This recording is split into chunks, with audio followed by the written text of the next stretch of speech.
candidats qui sont au niveau du département de Ziguinchor. Nous avons Adia Charlotte Dior Gomis, qui est la titulaire numéro 1 au niveau de liste départementale. Nous avons aussi Jean-Bernard Diatta, qui est le deuxième titulaire au niveau de liste départementale. Nous avons comme suppléant M. Taïbou Diédou et Mme Fatou Diatta. Comme vous le savez, ce sont les candidats au niveau départemental de Ziguinchor.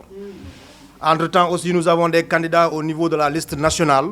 C'est important de les présenter à la population du département de Ziguinchor. Il y a en l'occurrence M. Benoît Sambou qui est au niveau de la liste nationale. Et Mme Aminata Angélique Manga aussi qui est au niveau de la liste nationale. Nous avons aussi comme suppléante Mme Fatou Dieng qui est aussi au niveau de la liste nationale. Mesdames et messieurs, les journalistes, chers compatriotes, notre cher pays, le Sénégal, traverse des moments extrêmement difficiles, tant au plan politique et économique que du point de vue social, depuis l'avènement du nouveau régime le 24 mars 2024.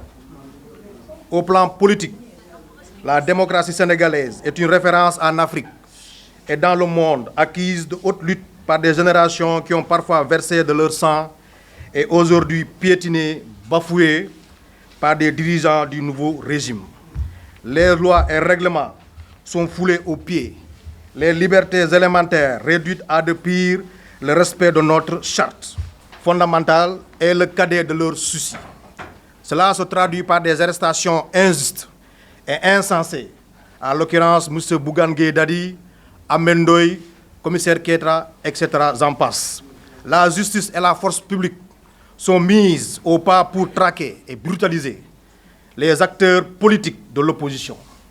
Les interdictions de manifestations citoyennes, de sortie de territoire sont monnaie courante. Le non-paiement des salaires des milliers de travailleurs, le retard dans le paiement des bourses de sécurité familiale, des bourses des étudiants, l'accroissement sans précédent du taux de chômage, l'augmentation du nombre de candidats à l'immigration irrégulière avec son lot de cadavres sur nos côtes et la pauvreté désagrège nos familles.